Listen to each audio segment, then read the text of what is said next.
I'm Sherry Boston, DeKalb County District Attorney, and I want to thank you for joining us. As many of you know, today in the matter of State versus Robert Olsen, defendant Robert Olsen was sentenced to 20 years to serve 12 years in custody with the balance on probation by DeKalb County Superior Court Judge Latisha Dear Jackson. The state recommended the maximum sentence of 30 years to serve 25 in custody with the balance on probation, which we believe was appropriately aligned with the penalty range associated with the offenses for which this defendant was convicted. While we were hoping for a sentence closer to our recommendation, we are grateful that Mr. Olsen will spend time behind bars and be held accountable for all of his actions. We believe a measure of justice for Anthony Hill has been served and his family's voice has been heard. You'll recall that a little more than 2 weeks ago, on October 14, 2019, a DeKalb County jury convicted defendant Olsen of aggravated assault, making a false statement, and 2 counts of violation of oath of office by a public officer in connection with the shooting death of 26-year-old Anthony Hill. Let me pause for a moment to say thank you to the men and women of the jury. I'm appreciative of their time and thoughtful deliberation of the evidence in this case. While they did not convict on the charges of felony murder, their verdict on the underlying felonies set the stage for this defendant to be held accountable for his actions that resulted in the deadly consequences. Much has been said about March 9th, 2015, so I won't spend a lot of time on the recitation of the facts. What we know about that day is that Anthony Hill, Tony Hill, was unarmed and unclothed, was a man in the midst of a mental health crisis and in need of assistance. Instead, Tony, an Air Force veteran, a son, a brother, a friend, a young man full of promise and hope, was tragically shot and killed, his young life abruptly cut short at the hands of Officer Robert Olsen.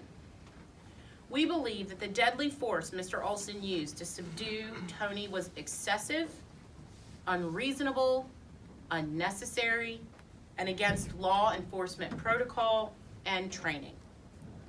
Thankfully, with the sentence imposed by Judge Dear Jackson today, defendant Olsen will pay the price for his reckless actions and the lies he told in an attempt to cover them up. Let me take a moment to say that this case is not an indictment against all police officers. We believe our law enforcement partners are hardworking, dedicated professionals who put their lives on the line every day and make sacrifices many of us never have to consider. We also understand that this job requires quick judgment calls and split-second decisions. However, we believe those decisions and resulting action should be appropriate and sound. And if they are not, officers who run afoul of these expectations should be held accountable. Officers should not operate outside of established boundaries and protocols. A badge, a uniform, a gun are not a license to shoot and kill with impunity. We believe Robert Olsen had non-lethal options that he could have employed, but he made a different decision on that day, and that cost Tony Hill his life. Today, we say Tony Hill's name with honor and respect, because his life mattered.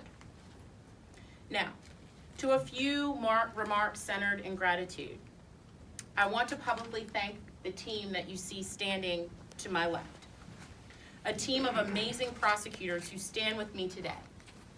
Pete Johnson, our Chief Assistant District Attorney, Major Case Director, Lance Cross, Deputy Chief Assistant District Attorney, Buffy Thomas, Assistant District Attorney, Lenny Crick, Victim Advocate, Tina Williamson, and Deputy Chief Investigator, Steve Baresi. Those members of our team have worked tirelessly with unparalleled work ethic, dedication, and passion in seeking justice for Tony Hill. They each poured their everything into this case without complaint, which included long days, nights, weekends, holidays, personal and family sacrifices made with one goal in mind: justice for Anthony Hill. Which brings me to Mr. Hill's incredible family. I am so grateful for their patience in the midst of legal and technical delays, which would stretch this journey in search of justice longer than any of us wished. They too have held their peace and maintained their composure throughout it all. I am grateful for their support, their encouragement, and trust in our team and in our commitment to the pursuit of justice for their beloved Tony. Finally, we appreciate the investigative work of the GBI in the preliminary stages of this case. And as always, we appreciate and value our partnership with the DeKalb County Police Department and our other partnering law enforcement agencies. We could not do the work that we do without their support and their cooperation. While we know that the public lens is focused on several narratives: white versus black, police versus civilian, armed versus unarmed, our hope is that there are larger takeaways. The need for comprehensive and ongoing training related to evaluating and handling calls involving mental health issues, employing non-lethal approaches to de-escalating situations when warranted, and strengthening our law enforcement and community relations. We promise to continue to work with local citizens, community leaders, our partnering law enforcement agencies to address these critical issues. By working together, we can improve the quality of life in DeKalb County and make our community a safer place for everyone.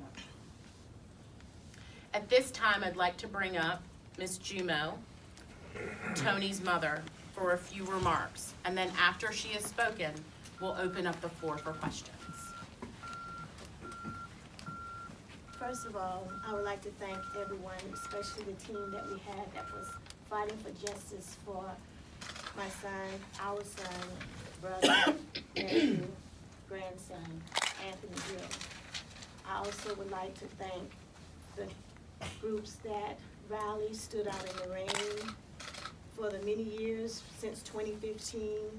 I would like to thank them too. I also would like to thank Eric Echoes, the first person on the scene after my son was killed, who did the legwork, knocked door on door, talked to people, and brought awareness of what was actually going on and what had happened from the witnesses. I would like to thank the media, the ones that were there for me, who spoke the truth, who printed the truth, and was there to tell the story, and just not any story, but the truth, the correct story. I'd like to thank my family.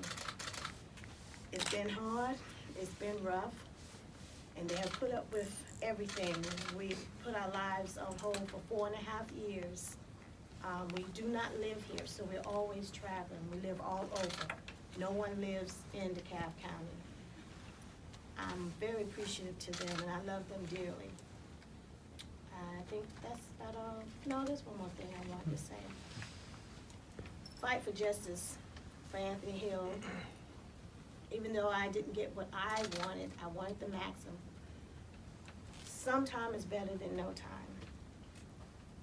But if I'm truly happy about it, I'm not. But I have to accept what was given. But if I could, I would want the maximum. Thank you.